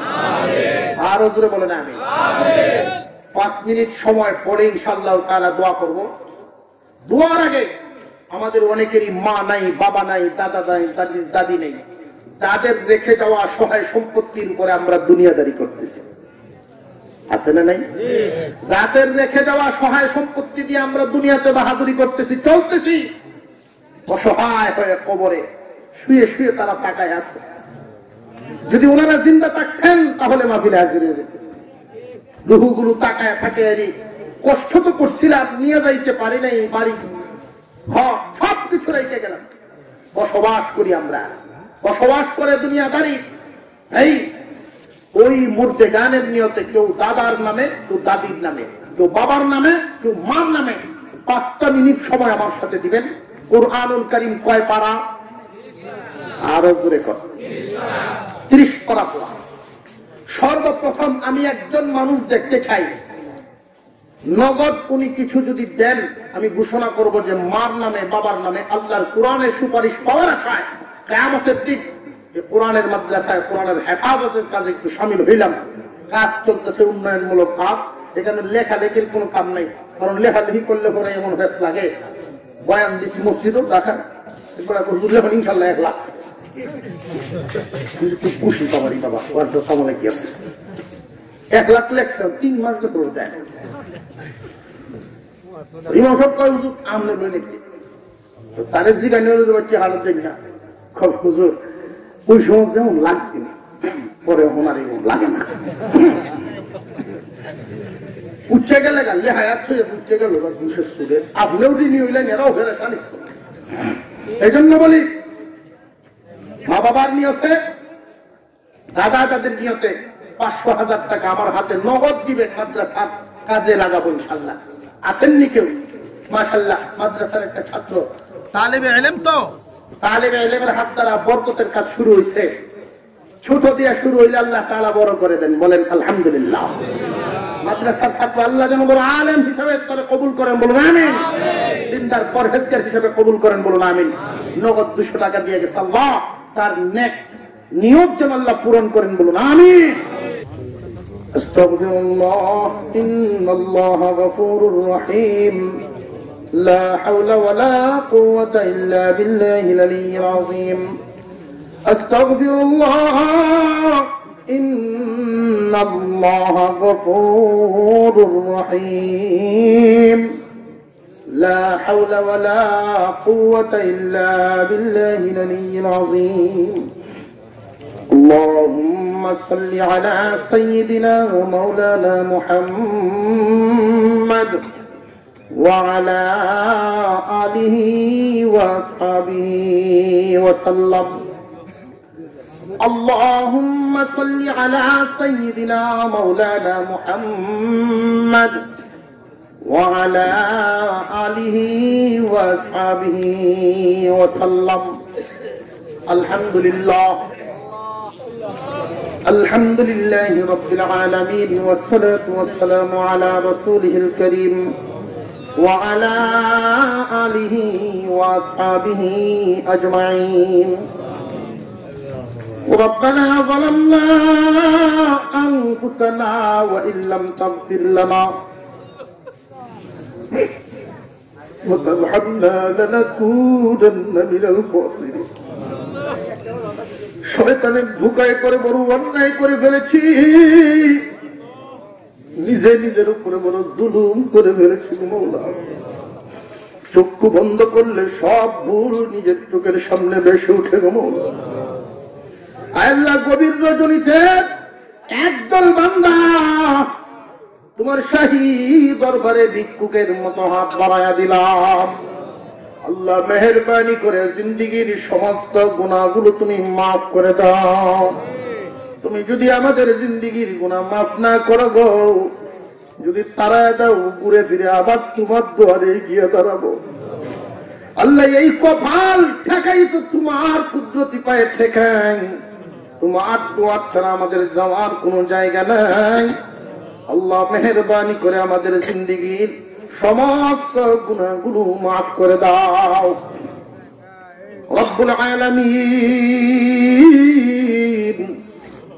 আল্লাহ তোমার কাছে চাইতেছি আমাদের আব্বা আম্মারে মাফ করো আমাদের দাদা দাদি নানা নানি বংশ বুনিয়াদ আত্মীয় স্বজন যারা কবরবাসী হয়েছেন প্রত্যেককেই তুমি মাফ করে দাও আল্লাহ কোরআনের মজলিস কোরআনের মাদ্রাসার উদ্যোগে হয়েছে আল্লাহ মেহেরবানি করে কবুল মঞ্জুর করিয়া নাও যারা জমি দিয়ে সহযোগিতা করেছেন যারা টাকা পয়সা দিয়ে সাহায্য সহযোগিতা করতেছেন যারা শ্রম দিয়েছেন আল্লাহ পুরা এলাকাবাসী যারা যারা বিভিন্ন ভাবে শামিল আছেন কেউ লজিং রেখে সাহায্য করতেছেন কেউ ছাত্র দিয়ে সহযোগিতা করতেছেন কেউ আলেম ওলামাদেরকে এই মাদ্রাসাকে হুজুরদেরকে মনে মনে মহব্বত করিয়া আল্লাহ তোমার কোরআনের হেফাজতের সহযোগিতা করে আল্লাহ তুমি কবুল করো এই কোরআনের সাথে আমাদেরকে সারা জীবন ভরা মিশায় রেখো আল্লাহ আমাদের গুনার কারণে নাফরমানির কারণে কোরআন থেকে আমরা দূরে সরাইয়া দিও না আল্লাহ তোমার কালামের সাথে সম্পর্ক গড়ায় দাও তোমার কালামের সাথে তুমি আমাদের সম্পর্ক গড়ায় দাও এই দুনিয়া থেকে যেদিন বিদায় দাও আল্লাহ তোমার নাম নিতে নিতে ঈমানের সাথে দুনিয়া থেকে উঠায় নিও গো মাওলা গুনাহগার বানায়া কাফনের কাপড় পরায়ও না আল্লাহ আমরা এখানে যারা আছি আমাদের যাদেরকে তুমি সন্তান দান করেছ প্রত্যেকটা সন্তানকে তুমি মানুষের মতো মানুষ বানায় দিও আল্লাহ আমাদের প্রত্যেক সন্তানকে তুমি মানুষের মতো মানুষ বানায় দিও যেইভাবে চললে তুমি রাজি খুশি হও এই দুনিয়াতে ওইভাবেই চলার তৌফিক দান করো এই দুনিয়া থেকে বিদায় দেওয়ার সময় আয় আল্লাহ তোমার সন্তুষ্টির সাথেই আমাদেরকে উঠায় নিও মাওলা আয় আল্লাহ এই মাদ্রাসাকে কবুল করো সারা দেশের মাদ্রাসা মাদারিসে কওমিয়াকে তুমি কবুল মঞ্জুর করো সারা দুনিয়ার উলামায়ে কেরামকে কবুল করো আল্লাহ বিশেষ করে আমাদের এই দেশের আলেম উলামাদের উপরে তুমি রহম নাযিল করো আল্লাহ আয় আল্লাহ যেইভাবে এই দেশের মানুষ এই দেশের অবস্থা আয় আল্লাহ মানুষের জন্য অকল্যাণ যেগুলো হয় এগুলোর থেকে আমাদেরকে হেফাজত করো কল্যাণকর বস্তু আমাদের জন্য বাড়ায়া দাও আয় আল্লাহ আসমানি জমিনি সর্বপ্রকার বলা মুসিবত থেকে আমাদেরকে হেফাজত করো আল্লাহ سبحان ربك رب العزة عما يصفون وسلام على المرسلين والحمد لله رب العالمين آمين برحمتك يا أرحم الراحمين